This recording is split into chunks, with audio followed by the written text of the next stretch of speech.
Addicts not doing what they know they are supposed to do, both actively using and sober. Let's call it what it is, laziness. A better term is unmotivated. But this lack of motivation is for a good reason once you understand what has happened physiologically. Many want to call the addict unmotivated, but do you know where us humans get our motivation from, on the deepest level? Because they sure do seem motivated to use drugs. They don't want to go to work, but they will bike on flat tires for 20 miles in the rain to get a bag. Why is that? Does anyone even bother to understand how humans and animals in general are designed?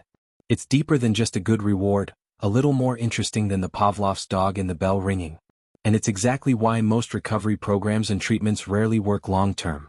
It's not complicated, but the concept has been buried deep in the fields of science along with its application to recovery. So much so, that the information I am about to share with you was easily pieced together with general internet searches years ago, but now you would need to scour scientific sites and studies to figure it out. It's not the lack of motivation. Addicts will do anything.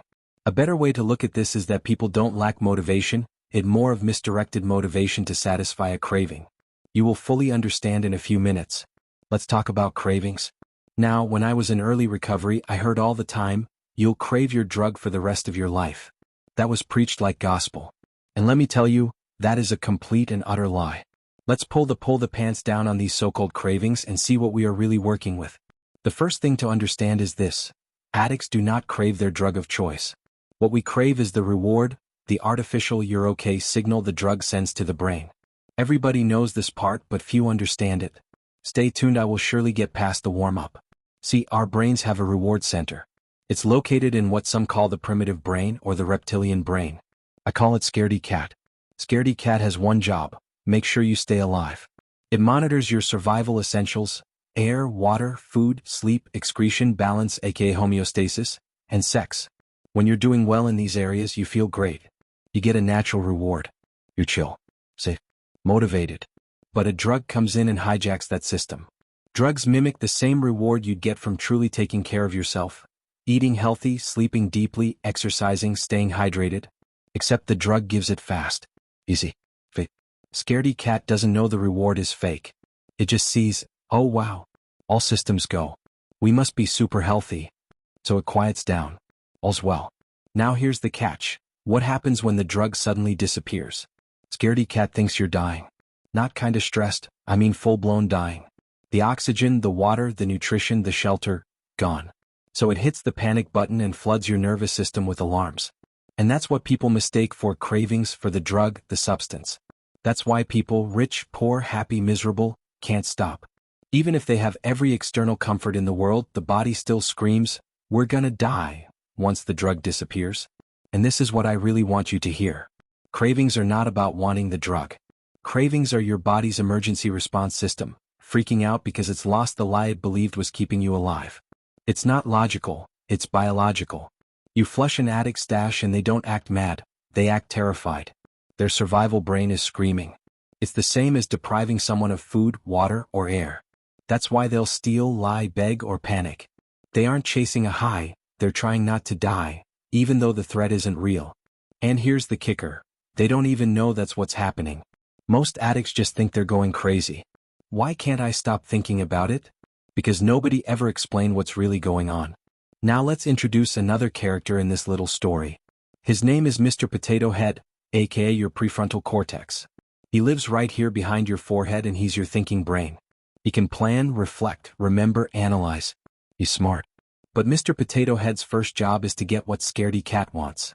That was his purpose for development. If you're starving, he'll figure out the best way to get food. If you're thirsty, he'll find water. If Scaredy Cat says, we need to survive, Mr. Potato Head gets to work on that mission this quickest and easiest way he has learned how to solve the problem, even if he knows better. Even if he knows that his solution is temporary and will ultimately end bad, his job is to solve the immediate survival problem. That's why you can know logically, this will destroy me, and still go back.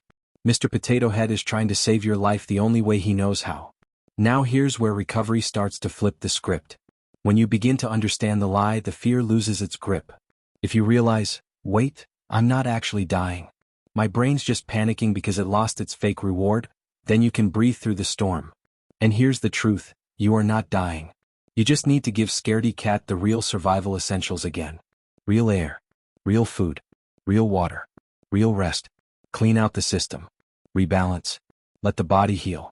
This is why recovery isn't just about not using, it's about rebuilding your foundation. You don't kill cravings by saying no to the drug. You kill cravings by giving your body what it truly needed in the first place.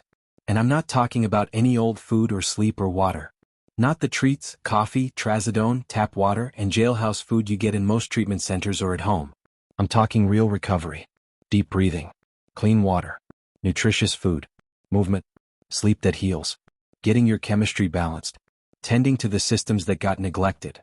Once these essentials are back in place and Mr. Potato Head learns a better way to calm scaredy cat, the cravings don't come back. Not because you beat them, but because they're just gone. No more war. No more tug of war. You've just unplugged the whole system. So here's the deal. Addicts aren't crazy. Cravings aren't real needs for the drug. They're panic responses to the sudden loss of artificial survival signals. And when you give your body what it actually needs, the panic stops. Final note to the smarty pants out there wondering why I haven't talked about the nucleus accumbens or limbic system. Relax, I already did. When fear fades and reward centers are fed real life instead of fake highs, those systems stop lighting up like Christmas trees. You heal. You heal. And that's how you remove the bullets from the gun. Because when the gun is empty, the trigger does nothing.